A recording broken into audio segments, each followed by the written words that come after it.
What's going on? Today we're going to talk about the different types of customers and what bucket you're going to put them in the buyer's triangle. My name is Michael Barive. I was able to build a team of 150 plus sales guys in less than 2.5 years. We did it with zero money invested, and now we have a call center that's growing, a door-to-door sales team that's growing. We also have a multifamily investment company that's growing. We also help a lot of business owners that are trying to build their sales team and train their sales guys. We do that as well, and we help you out as well. So if you're interested in that, DM us and let us know. We can help you out for sure. Now, what is the buyer triangle? I learned it from a book I was reading not too long ago called $10 Million, right? It's a good book for those that want to get a $10 million in the consulting business, coaching business, whatever it may be. And he talks about there's different layers of customers, right? Different types of customers. There's the small percentage of customers, right? That, and this is a percentage, right? So 3% of customers are going to buy shit right freaking now. Like they come in through an ad, they're buying right now. They're hot, they're ready. Their pain points are right there. Right? Meaning they're so much in pain that they want to get shit done today, right now. They don't have time to waste, right? Their urgency is at max.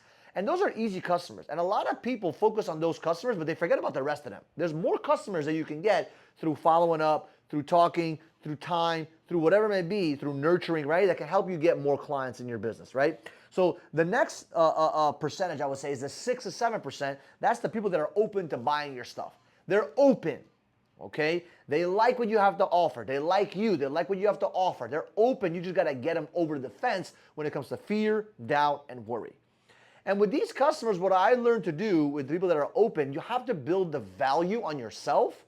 You have to build the value on the product or the service, right? So it can solve their issue, right? Or help them get closer to their dreams and goals. And also, you have to also sell them on the idea of the company, right? So they have to buy into the company, they have to buy into the product and service, and then they have to buy into you. If they can do those three things, you got a deal, right? You're getting those people that are open into buying today, right?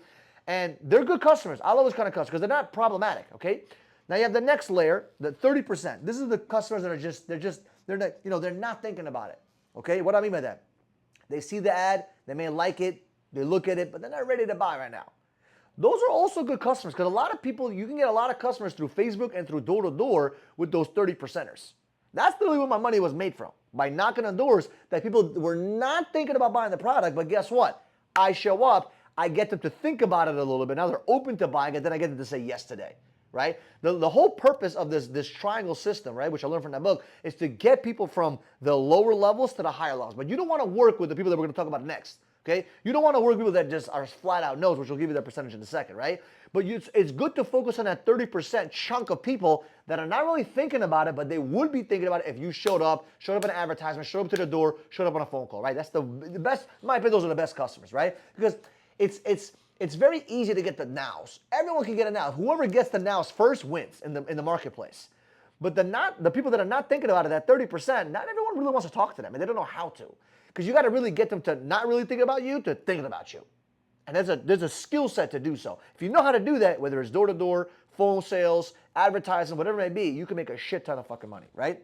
And the next percentage is the 30%, right? These are people that they don't think they're interested. As a matter of fact, they're probably going to be wasting your time. I call them tire kickers, right? They may give you some kind of slight signal that they want to buy something, but in reality, they don't want shit, right? They're just going to waste your time. They're just not going to be it, okay? Those people, I do not waste my time with. If you sense that kind of energy for them, walk away. It's a waste of your time, right? You have so much juice in the 30%. You have so much juice in the 7%. You have so much juice in that 3%. Why waste time with that other 30%? And then you have the bottom 30%. They know they're not interested. Like they're a flat no. They're not looking for your product. Like I saw an ad the other day about a water filter. I don't need one. I got one. We already sold. We have a process that we can sell water systems and stuff like that. So like I don't need it.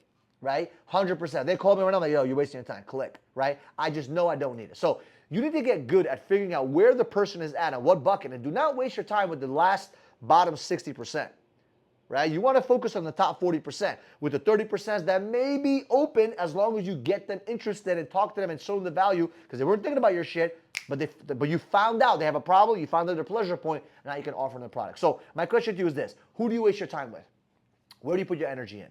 Right? If you're just looking for the top 3%, you're probably suffering a lot. You're not making a lot of money. If you're just focused on the top 10%, you're making some decent money. But if you really focus on that 40%, that's where the millions come from to get to that 10 million plus, because you can really hone in on helping enough people get what they deserve and with your product or service or whatever it may be. So I appreciate you guys. I love you guys. If you love this kind of content, do me a favor, subscribe to the channel and show some love. And we'll see you guys in the next video.